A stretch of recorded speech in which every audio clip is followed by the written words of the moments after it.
और कोरोना की दूसरी लहर के बीच जहां देश भर में वैक्सीनेशन अभियान चल रहा है, वहीं उत्तराखंड में स्वास्थ्य विभाग के अधिकारियों की लापरवाही के कारण डीप फ्रीजर और दूसरी मशीनें खुले में धूल फांक रही हैं। करीब 6 महीने पहले जब कोविड-19 वैक्सीनेशन शुरू की तैयारियां चल रही थी, तो वैक्सीन के कोल्ड चेन मेंटेन करने के लिए डीप फ्रीजर की आवश्यकता महसूस हुई थी। लेकिन उत्तराखंड के केंद्रीय औषधि भंडार में स्वास्थ्य विभाग की लचर व्यवस्था के कारण 150 से ज्यादा डीप फ्रीजर बारिश और धूप में खुले में पड़े हुए हैं। देखिए, वो आपका मैं ये संज्ञान में लेना कि हमारा हमने अभी बनाया था, दूसरा हमारा प्रपोज है। हमारा जब ये बन जाएगा तो हम उसके अंदर भी रखेंगे और साथ में हमारे जो ज़्यादा सामान होता है हम अलग रेंट में लेके या कोई हमें बड़ा आश्रम है उसमें भी हम लोग रखवाते हैं। उत्तराखंड में कोरोना की तीसरी लहर को लेकर सरकार और स्वास्थ्य विभाग तमाम दावे कर रहा है, लेकिन हकीकत क्या है, आज न्यूज स्ट्रीट के इस एक्सक्लूसिव खबरों में देखिए। उत्तराखंड सरकार दावे कर रही है कि कोरोना की तीसरी लहर को लेकर हम तैयार हैं। उत्तराखंड का स्वास्थ्य महकमा कह रहा है कि संसाधन मजबूत हो चुके हैं, पहाड़ के दूरस्थ क्षेत्रों में भी अब आपको बेहतर सुविधाएं मिलेंगी। लेकिन मैं जहां पर मौजूद हूं उस जगह को पहले आपको दिखाता हूं। ये उत्तराखंड का स्वास्थ्य महानिदेशालय का जो स्वास्थ्य महकमा है उसका ये भंडारण केंद्र है, यानी वैक्सीन से लेकर जो भी मशीनरी आती है उसको यहाँ लाया जाता है। लेकिन आपको दिखाता हूँ कि कितने सजग हमारे स्वास्थ्य विभाग के लोग हैं। ये वो मशीनें हैं जिनमें वैक्सीन या अन्य जो दवाएं होती हैं उनको जिनको प्रिजर्व करने की ज़रूरत होती है, जो ख़राब हो सकती है उनको दूसरी जगह लगाया जाता है। ये देखिए, ये बाहर रखा हुआ है, ये टूट भी चुका है। अब ये नई मशीनें हैं और नई मशीनों के हालात देखिए कितनी ज़्यादा ख़राब हो चुके हैं। अगर आप देखेंगे तो ये सारी मशीनरी यहाँ पड़ी हुई है इस तरीके से बारिश में, और आपको यहाँ ये पूरी तरह से नज़र आ रही है। 2.5 से 3 महीने हो चुके हैं, पूरी तरह से जो प्लाई है वो सड़ चुकी है, बारिश लगातार हो रही है, इलेक्ट्रॉनिक पार्ट है और आप समझिए ये कितने अब कारगर होंगे। ये सारी मशीनरी इसलिए दिखा रहा हूँ, अगर यहाँ देखेंगे तो ये वो डब्बे हैं तमाम जो कहीं ना कहीं किसी उपकरण के काम आती थी या कहीं पहाड़ों की ओर इसकी सप्लाई होनी थी, और इस तरीके से ये सारी हुई यहाँ आपको इस तरह से दिखेंगे।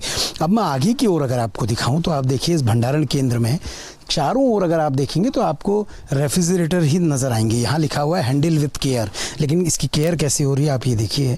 तमाम इस अंदर मैं आपको दिखाऊं तो यहाँ जहाँ भी आपकी नज़र जाएगी आपको इस तरह के रेफ्रिजरेटर दिखाई देंगे। ये इसलिए आए हैं क्योंकि कोरोना की जो वैक्सीन है या फिर अन्य जो वैक्सीन है वो पहाड़ों में दूरस्थ क्षेत्रों में रहें और किसी तरह की दिक्कत ना हो। वैक्सीन को हमारे पास पर्याप्त संसाधन और रखने के लिए इसलिए तमाम फ्रिज आए हैं। लेकिन जहाँ तक आपकी नज़र जाएगी ये पूरी तरीके से सड़ गई है इसकी लकड़ी, और इसके अंदर की मशीनरी को आप सोचिए, इलेक्ट्रॉनिक पार्ट अगर 2.5 से 3 महीने खुले आसमान के नीचे रहे तो उसकी स्थिति क्या होगी आप समझ सकते हैं। यहाँ भी अगर आपको दिखाऊँ तो आप देखिए तमाम रेफ्रिजरेटर आपको नज़र आ रहे हैं। डीप फ्रीज़र इसमें हैं जिसमें वैक्सीन को रखा जाता है, दवाइयों को रखा जाता है। इधर की ओर भी अगर दिखाऊँ तो आप देखिए तमाम ये फ्रिज ही आपको नज़र आते हैं। तरफ दिखाऊं तो इस तरफ आप देखिए ऑक्सीजन सिलेंडर्स आपको तमाम दिखाई दे रहे हैं। बच्चों के सिलेंडर्स से लेके बड़ों के सिलेंडर्स हैं। सिलेंडर्स को बाहर तो कोई दिक्कत नहीं है, लेकिन बारिश की वजह से जंग लगने का खतरा है, और दूसरा फंगल इन्फेक्शन बहुत तेज़ी से फैल सकता है। फंगल इन्फेक्शन इसमें हो सकता है, वो भी तब जब हम म्यूकरमाइकोसिस की बात कर रहे हैं, जब हम ब्लैक फंगस की बात कर रहे हैं, और उस वक्त ये रवैया है उत्तराखंड के स्वास्थ्य महकमे का। वीडियो जर्नलिस्ट सोनी कुमार के साथ सुरेंद्र डसीला, न्यूज़ स्ट्रीट, देहरादून। उत्तराखंड में कोरोना की तीसरी लहर के मुकाबले के लिए केंद्रों ने करोड़ों रुपए का सामान भेजा है, जिससे पहाड़ों पर स्वास्थ्य सेवाओं में कोई कमी नहीं आए। लेकिन आज न्यूज़ स्ट्रीट आपको दिखाएगा कि किस तरह की तैयारी उत्तराखंड में स्वास्थ्य विभाग की गई है।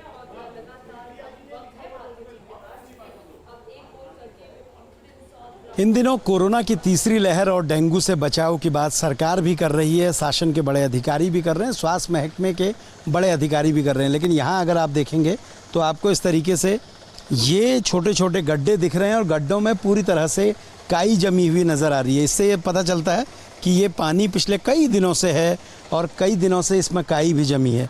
लेकिन बड़ी बात यह है कि जिस जगह पर मैं मौजूद हूँ ये उत्तराखंड के स्वास्थ्य विभाग का भंडारण केंद्र है, जहां से पूरे प्रदेश को सप्लाई भेजी जाती है। मशीन से लेके वैक्सीन से लेके तमाम वो सप्लाई यहां से भेजी जाती है। और सामने आप देखेंगे तो ये तमाम वो उपकरण आपको दिख रहे हैं जो कोरोना की तीसरी लहर के लिए केंद्र ने भेजे थे। और राज्य के सभी जनपदों में ये पहुंचने थे, लेकिन इस तरह से अब जब आप देखेंगे कि जब यहीं तालाब बना है तो ये मशीनरी पूरी तरीके से अब सड़ रही है। ये तमाम जो आपको नज़र आ रही हैं बड़े रेफ्रिजरेटर हैं और या फिर डीप फ्रीज़र हैं। ये इसलिए भेजे गए थे क्योंकि कोरोना की तीसरी लहर में किसी भी तरह की वैक्सीन की कोई कमी ना पड़े। पहाड़ के दूरस्थ क्षेत्रों में जहां लोगों को वैक्सीन नहीं मिल पा रही है वहां वैक्सीन समय पे पहुंचे, उसको बेहतर तरीके से प्रिजर्व कर सकें, वो ख़राब ना हो। इस सब कमियों के लिए बड़े फ्रिज भेजे गए थे।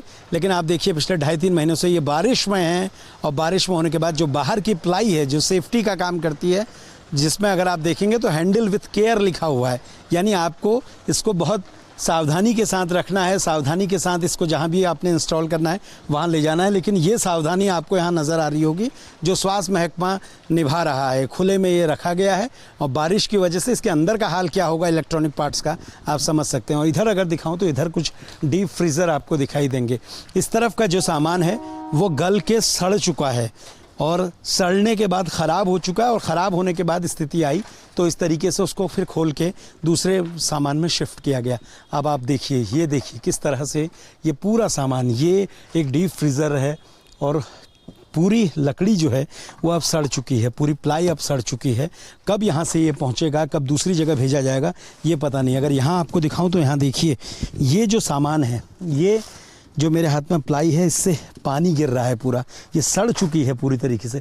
ये जो इसके अंदर दवाएं होंगी या इसके अंदर कोई और उपकरण होंगे, ऑक्सीजन कंसंट्रेटर भी यहाँ भेजे गए, ये सड़ रहे हैं सब क्योंकि आपने खुले में रखा और बारिश की वजह से सब ख़राब हो गया। जहाँ पर मैं मौजूद हूँ यहाँ देखिए ये डीप फ्रीज़र के पास हूँ और इसके नीचे पानी जमा है। ये लार्वा आपको मच्छरों के नज़र आ रहे हैं। वीडियो जर्नलिस्ट सोनी कुमार के साथ सुरेंद्र डसीला, न्यूज़ स्टेट, देहरादून।